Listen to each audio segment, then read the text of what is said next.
ذلك الكتاب لا ريب فيه هدى للمتقين السلام عليكم ورحمة الله وبركاته. الحمد لله رب العالمين والصلاة والسلام على نبينا محمد وعلى آله وأصحابه أجمعين أما بعد সম্মানিত দর্শক মণ্ডলী, আপনাদের সবাইকে জীবনের আলো তাফসীরুল কোরআন অনুষ্ঠান থেকে স্বাগত জানাচ্ছি। আমরা মদিনায় অবতীর্ণ সূরাতুন নিসা থেকে আজকে একটি আয়াতের তাফসীর পেশ করব ইনশাআল্লাহ, এবং সেটি হলো 5 নম্বর আয়াত। এই আয়াতের বক্তব্য খুব সংক্ষিপ্ত হলে অত্যন্ত গুরুত্বপূর্ণ। সেটি হলো অবুঝ শিশুদের বোধ কিংবা বুঝ না আসা পর্যন্ত তাদের কাছে সম্পত্তি হস্তান্তর না করা এবং তাদের ভরণ পোষণ চালিয়ে যাওয়া। এটা হচ্ছে এই আয়াতটির মূল শিরোনাম। এই আলোকেই আমরা তেলাওয়াতের পর আপনাদের উদ্দেশ্যে সংক্ষিপ্ত তাফসীর এবং শিক্ষাগুলো পেশ করব ইনশাআল্লাহ। তাহলে আমরা শুরু করছি। আউযু বিল্লাহি মিনাশ শাইতানির রাজীম। ওয়ালা তু'তুস সুফাহা আমওয়ালাকুমুল্লাতী জা'আলাল্লাহু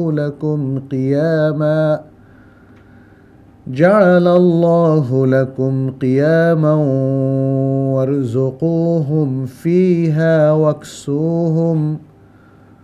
ওয়াকসুহুম ওয়াকুলু লাহুম কাওলাম মা'রুফা।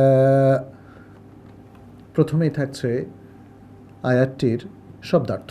আল্লাহ সুবহানাহু ওয়া তাআলা বলছেন, ওয়ালা তু'তু, আর তোমরা প্রদান করো না, দিও না, আস-সুফাহা, অবুঝদেরকে, নির্বোধদেরকে, অর্থাৎ যাদের এখনো বুঝ আসেনি, বোধ আসেনি, আমওয়ালাকুম, তোমাদের সম্পত্তি, আল্লাতী জাআলাল্লাহু লাকুম, যেই সম্পত্তিকে আল্লাহ তোমাদের জন্য করে দিয়েছেন কিয়ামান, জীবিকার মাধ্যম, ওয়ারযুকুহুম, এবং তোমরা তাদের আহার দাও, রিজিক দাও, ফিহা, তোমাদের সম্পত্তি থেকে, ওয়াকসুহুম, এবং তাদের পরিধান করাও, ওয়াকুলু লাহুম, এবং তাদের উদ্দেশ্যে বলো কাউলাম মা'রুফা, উত্তম কথা। এবারে আমরা সরল অর্থ অনুবাদ পেশ করছি। আল্লাহ সুবহানাহু ওয়া তাআলা এই মহান আয়াতটিতে বলছেন, আর তোমরা অবুঝ তথা নির্বোধ শিশুদেরকে তোমাদের সম্পত্তি প্রদান করো না, যাকে আল্লাহ তোমাদের জন্য জীবিকার মাধ্যম করে দিয়েছেন, এবং তোমরা এই সম্পত্তি থেকে তাদেরকে আহার দিও আর তাদের পরিধান করাও এবং তাদের উদ্দেশ্যে উত্তম কথা বলো। শুরুটি যেমনটি বলেছিলাম প্রিয় দর্শক, আয়াতটিতে অবুঝ সন্তানদের কাছে সম্পত্তি হস্তান্তর করতে নিষেধ করা হয়েছে। নিজের অবুঝ সন্তান হোক অথবা নিজের অধীনস্থ কোনো ইয়াতীম অথবা প্রতিপালিত কোনো শিশুর কাছে তার সম্পত্তিকে হস্তান্তর করা, যে কোনোটা এখানে হতে পারে। যদিও এখানে প্রসঙ্গ হচ্ছে ইয়াতীমদের নিয়ে আলোচনা। আল্লাহ সুবহানাহু ওয়া তাআলা আগে যে নির্দেশনা দিয়েছিলেন এবং সেখানে বলেছিলেন ওয়াআতুল ইয়াতামা আমওয়ালাহুম, এবং তারপর আরেকটি আয়াতে বলেছেন ওয়াআতুন নিসাআ সাদাকাতিহিন্না নিহলা। এই দুটো আয়াতের উপর এই আয়াতটি আতফ হয়েছে এবং একইভাবে এখানে বলা হচ্ছে ওয়ালা তু'তুস সুফাহা আমওয়ালাকুম। কি জন্য আল্লাহ সুবহানাহু ওয়া তাআলা এই আয়াতটি এখানে নিয়ে আসলেন? কারণ যাদের কাছে আল্লাহ সুবহানাহু ওয়া তাআলা সম্পত্তি হস্তান্তর করার নির্দেশ দিয়েছিলেন, তারা যদি কখনো অবুঝ হয়, নির্বোধ হয় বা বোকা টাইপের মানুষ হয়, যারা সম্পত্তির পরিচালনা কিংবা সম্পত্তির ম্যানেজমেন্ট যারা জানেন না, যাতে তারা জানা পর্যন্ত অপেক্ষা করা হয় এবং তাদের সঠিক বুঝ এবং বুদ্ধির উন্মেষ হওয়া পর্যন্ত অপেক্ষা করা হয়, সেই প্রসঙ্গে এখানে আলোচিত হয়েছে। অতএব আগের যে আলোচনা তার সাথে এটা খুবই প্রাসঙ্গিক। ইয়েতিমদেরকে তাদের সম্পত্তি দাও, তবে যদি তারা নির্বোধ হয় তাহলে আরেকটু অপেক্ষা করতে হবে, যতক্ষণ না তাদের বোধ ফিরে আসে, যতক্ষণ না তারা বুঝমান হয়। সুতরাং আমরা দেখতে পাচ্ছি এখানে সম্পত্তির সংরক্ষণ অত্যন্ত গুরুত্বপূর্ণ একটি প্রসঙ্গ। সেটা যদি শিশুদের সম্পত্তি হয় তাহলে একাধারে সেটা আমানাতেরও খুব গুরুত্বপূর্ণ বিষয়। ফলে আল্লাহ সুবহানাহু ওয়া তাআলা অত্যন্ত চমৎকার ব্যালেন্স, যাতে আমরা যারা সম্পত্তি দেখাশোনা করছি তারা রক্ষা করতে পারি, সেই নির্দেশনাই এখানে দিয়েছেন। আর এই আয়াতটির মধ্যে আল্লাহ সুবহানাহু ওয়া তাআলা যে কথাটা বলতে চেয়েছেন, সে মূল বক্তব্যটা হলো যে যাতে সম্পত্তির যারা হকদার তাদের হক ওই সময় হস্তান্তর করা হয় যখন তারা এই হকটা সঠিকভাবে সংরক্ষণ করার মতো বয়সে পৌঁছবে এবং তাদের বুদ্ধি ততটা প্রস্ফুটিত হবে, তাহলেই তাদের কাছে সম্পত্তি হস্তান্তর করা যাবে। আর এখানে আল্লাহ সুবহানাহু ওয়া তাআলা তাদের সম্পত্তি সংরক্ষণের পাশাপাশি তাদের প্রতি আমাদের যে দায়িত্ববোধ সেটাও তিনি তুলে ধরেছেন। প্রিয় দর্শক, খুব সংক্ষেপে আমরা এই আয়াতটির তাফসির আপনাদের উদ্দেশ্যে পেশ করতে চাই। আল্লাহ সুবহানাহু ওয়া তাআলা বলছেন, ওয়ালা তু'তুস সুফাহা আমওয়ালাকুম আল্লাতী জাআলাল্লাহু লাকুম কিয়ামা। সুফাহা এটা সাফিহ শব্দের বহুবচন। সাফিহ মানে হচ্ছে বোকা, যার বুদ্ধি কাজ করে না। অন্য কথায় আমরা এটাকে বলতে পারি নির্বোধ অথবা অবুঝ, অথবা বলতে পারি অল্প বুদ্ধি সম্পন্ন। এই অল্প বুদ্ধি দিয়ে তো চলা যায় না, কারণ মানুষের পরিপক্ক বুদ্ধি প্রয়োজন, তাই না? তাহলে যাদের বুদ্ধি পরিপক্ক হয় নাই, এখনও অবুঝ রয়ে গেছে, তাদেরকে এখানে সুফাহা বলা হয়েছে। সাধারণত শিশু বয়সের সন্তান, তামিজের যে বয়সটা আছে, তামিজ মানে ডিস্টিংগুইশ করার বয়স, যে কোনো জিনিসের মধ্যে পার্থক্য বোঝার বয়স, সেটা হলো 7 বছর। এই 7 বছর আগ পর্যন্ত সকল শিশুরা তারা আসলে অনেকটাই বোঝে না। কোনো কোনো শিশু হয়তো অকাল পরিপক্ক হয়, সেটা ভিন্ন কথা, কিন্তু অধিকাংশের ক্ষেত্রে সিন্নুত তামিজের আগে কোনো শিশুই কোনো কিছু বোঝে না। সিন্নুত তামিজ বা 7 বছর পৌঁছে যাওয়ার পরেও দেখা যায় যে অনেক সন্তান তাদের এখনও বুদ্ধি পরিপক্ক হয় নাই। এখানে আল্লাহ সুবহানাহু ওয়া তাআলা কিন্তু বয়স বেঁধে দেন নাই যে 7 বছর বা 10 বছর বা 15 বছর। এখানে তিনি কমন একটা ক্রাইটেরিয়া উল্লেখ করেছেন, সেটা হলো বুদ্ধি পরিপক্ক না হলে, নির্বোধ হলে, অবুঝ হলে, বোকা হলে সম্পত্তি দেওয়া যাবে না, সেটা যে বয়সেই থাকুক না কেন। তো এখানে আল্লাহ সুবহানাহু ওয়া তাআলা সাফিহ বলতে আসলে সাধারণত বুঝিয়েছেন যাদের বুদ্ধি এখনও পরিপক্ক হয় নাই, বয়সের সাথে বুদ্ধি পরিপক্ক হয়। অতএব সব কিছু আমাদের বিবেচনায় রাখতে হবে। এখন এখানে সাফিহ বলতে কি শুধু ইয়েতিমদেরকে বোঝানো হয়েছে? যেহেতু আগে ইয়েতিমের আলোচনা এসেছে এবং সেখানে বলা হয়েছে ইয়েতিম তারা বোধের বয়সে, রুশদের বয়সে না পৌঁছা পর্যন্ত তাদেরকে সম্পত্তি হস্তান্তর করা যাবে না। এবং পরবর্তী যে আয়াতটা আমরা পর্বে আলোচনা করব সেখানে বলা হচ্ছে ওয়াবতালুল ইয়াতামা, ইয়াতিমদেরকে একটু পরীক্ষা নিরীক্ষা করো।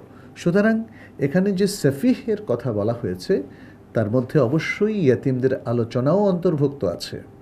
তবে পাশাপাশি কোনো ব্যক্তি যখন তার নিজের সন্তানদের দেখাশোনা করছেন কিংবা অন্য সন্তানদের দেখাশোনা করছেন, সেক্ষেত্রে এটা প্রযোজ্য হতে পারে এভাবে যে নিজের সন্তানকেও তিনি কিছু সম্পদ দিতে চান, কিন্তু যদি তারা নির্বোধ হয় তাহলে দেওয়া যাবে না, কথা আল্লাহ সুবহানাহু ওয়া তাআলা বলছেন। ঠিক তেমনি তিনি যদি কোনো একদল শিশুর উপরে তিনি যদি আউসিয়া হন, গার্ডিয়ান হন, তাহলেও তার ক্ষেত্রে একই কথা প্রযোজ্য। ওই শিশু সন্তানরা যদি ইয়েতিম নাও হয় তাহলে তাদের সম্পত্তি তিনি দেখাশোনা করছেন, তাহলে তারা যতদিন অবুঝ থাকে তাদের সম্পত্তি তিনি দেখাশোনা করবেন নিজের আন্ডারে রেখে, এবং তাদের ভরণ পোষণ দেবেন এবং তাদের হাতে তাদের সম্পত্তি তুলে দেবেন না। তা না হলে তারা তো সম্পত্তি নষ্ট করে ফেলবে, যেহেতু তারা অবুঝ। অতএব সাফি শব্দটা এখানে খুবই গুরুত্বপূর্ণ এবং সে আলোচনাটা আমাদের বোঝাও প্রয়োজন।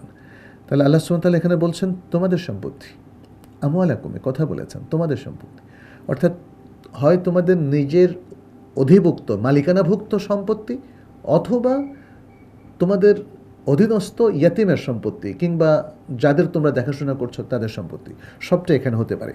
যেহেতু সম্পত্তিটা তোমরা দেখাশোনা করছো, এই জন্য আল্লাহ সুবহানাহু ওয়া তাআলা এখানে আমওয়ালাকুম শব্দটা বলেছেন। সম্পত্তির একটা বিবরণও তিনি দিয়েছেন। কি বলেছেন? আল্লাতী জাআলাল্লাহু লাকুম কিয়ামা, যে সম্পত্তিকে আল্লাহ তাআলা জীবিকার মাধ্যম করেছেন। সম্পত্তি অবশ্যই জীবিকার মাধ্যম। আল্লাহ সুবহানাহু ওয়া তাআলা এখানে একটা তানবীহ করছেন। তিনি বোঝাতে চাচ্ছেন, দেখো, সম্পত্তি অবুঝদের হাতে তুলে দিলে এই সম্পত্তি নষ্ট হয়ে যাবে।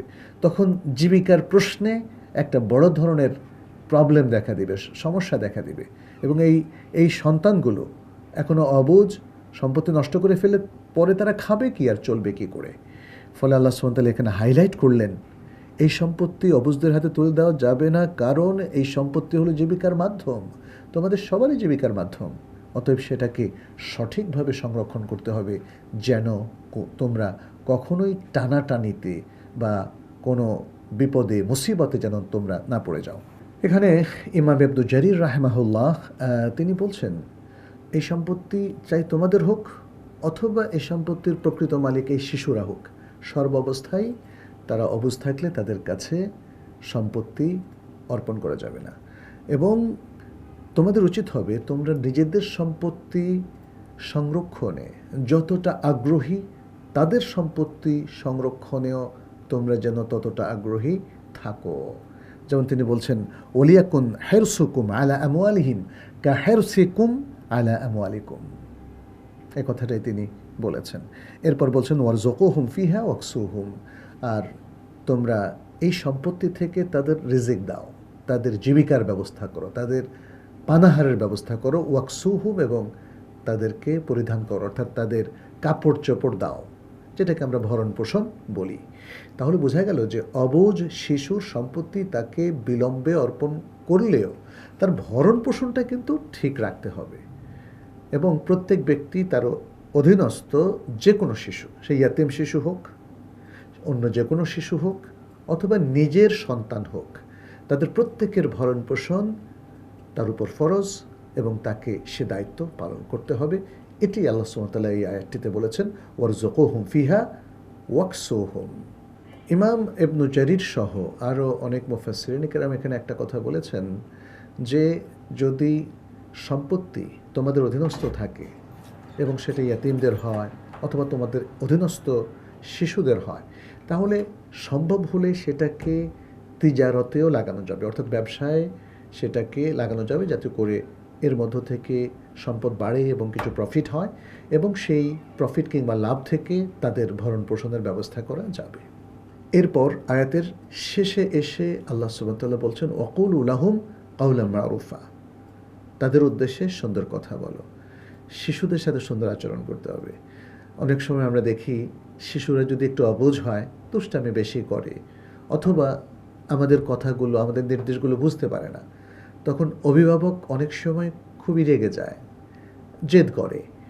এমনকি অনেক বাবাকেও আমরা দেখেছি যে সন্তান যদি একটু বোকা হয়, সন্তানকে সে চটকানি মারে, কিংবা তার প্রতি একটু বিরূপ মনোভাব পোষণ করে, কিংবা তাকে বলে তুমি তো বোকা, কিংবা অনেক সময় তুই তো কারিও করে, অর্থাৎ তাকে আঘাত করে। এটা ঠিক না। যারা একটু অবুঝ তাদের সাথে কিন্তু আমাদের কথা একটু বেশি সুন্দর করতে হবে। যেমন অনেক সময় অটিস্টিক সন্তান থাকে কোনো পরিবারে, অনেক সময় দেখা যায় যে প্রতিবন্ধী, মানসিক প্রতিবন্ধী থাকে, হ্যাঁ, তো তাদের প্রতি ধৈর্য হারালে হবে না। অধৈর্য হয়ে তাদেরকে কিছু বকাঝকা করা, এটা খুবই খুবই অন্যায়। এখানে আল্লাহ সুবহানাহু ওয়া তাআলা স্পষ্ট করে দিয়েছেন যে তাদের সাথে আমাদেরকে বরং একটু বেশি কেয়ারফুল হয়ে সুন্দর কথা বলতে হবে। ইবনু জারীর রাহিমাহুল্লাহ এখানে আরেকটা প্রসঙ্গ নিয়ে এসেছেন, সেটা হলো তাদের সাথে সুন্দর কথা বলো। যেমন তারা যদি বলে যে আমাদের সম্পদ আমাদেরকে দিয়ে দেন, তাই না, অনেক অবুঝ সন্তান কিন্তু আগেভাগে চায়, তখন তোমরা তাদেরকে প্রতিশ্রুতি দাও যে হ্যাঁ, তোমাদের সম্পদ তোমাদের কাছে দেওয়া হবে যখন তোমরা সেটা সংরক্ষণ করার মতো বুদ্ধি রাখবে। তিনি বলছেন, আই ওয়াকুলু লাহুম কাওলান তাইয়্যিবা কাআন তাইদু লাহুম ইন তালাবু আমওয়ালাহুম, বেআন্নাহা সাতুদফাউ ইলাইহিম বা'দা রুশদিহিম, অর্থাৎ তাদের কাছে তারা যখন সম্পত্তি চায় এই প্রতিশ্রুতি দেওয়া হবে যে তোমাদের সম্পদ তোমাদের কাছেই ফিরিয়ে দেওয়া হবে বা'দা রুশদিহিম, তোমাদের রুশদ অর্থাৎ বুদ্ধি পরিপক্ক হওয়ার পরে। তো প্রিয় দর্শক, এই আলোচনার পরে আমরা যে শিক্ষাগুলো পাই সেগুলো খুব সংক্ষেপে তুলে ধরছি আপনাদের উদ্দেশ্যে। এই আয়াতের একটা শিক্ষা হলো আকল বা বুদ্ধি পরিপক্ক না হওয়া পর্যন্ত কোনো ব্যক্তিকে, কোনো শিশুকে বা তরুণকে তাদের সম্পত্তি হস্তান্তর করে দেওয়া যাবে না। আরেকটি শিক্ষা হলো ইয়াতিম যদি বোধ শক্তি সম্পন্ন বয়সে পৌঁছে যায়, তার বুদ্ধি পরিপক্ক হয়, তখন তার সম্পত্তি তাকে বুঝিয়ে দিতে হবে। আরেকটি শিক্ষা হলো ইয়াতিম কিংবা পরিবারে যারা প্রতিপালিত হচ্ছে সে সকল শিশুরা অবুঝ হলেও তাদের ভরণ পোষণ সঠিকভাবে চালিয়ে যেতে হবে। এই শিশুরা যদি অবুঝ কিংবা নির্বোধ হয় তবুও তাদের সাথে রাগ করা যাবে না, তাদের সাথে সুন্দর আচরণ করতে হবে। প্রিয় দর্শক, আল্লাহ সুবহানাহু ওয়া তাআলা এই আয়াতটিতে কি চমৎকার আলোচনা করেছেন, খুবই সুন্দর কিছু নির্দেশনা দিয়েছেন যেটা আজকের প্যারেন্টিংয়ের আলোকে অত্যন্ত চমৎকার কিছু নির্দেশনা বলে গণ্য হতে পারে। আসুন আমরা আমাদের অধীনস্থ শিশুদের প্রতিপালনের ক্ষেত্রে আমরা এই নির্দেশনাগুলো অক্ষরে অক্ষরে পালন করি, তাহলে আমরা এর সুফল পাবো। আমাদের সন্তানরা বা আমাদের অধীনস্থ প্রতিপালিত শিশুরাও এর সুফল পাবে। আল্লাহ আমাদের সবাইকে তৌফিক দান করুন। হাদা সাল্লাল্লাহু ওয়াসাল্লাম আলা নবিয়িনা মুহাম্মদ ওয়া আলা আলিহি ওয়া আসহাবিহি আজমাইন। আসসালামু আলাইকুম ওয়া রাহমাতুল্লাহি ওয়া বারাকাতুহু। ذلك الكتاب لا ريب فيه هدى للمتقين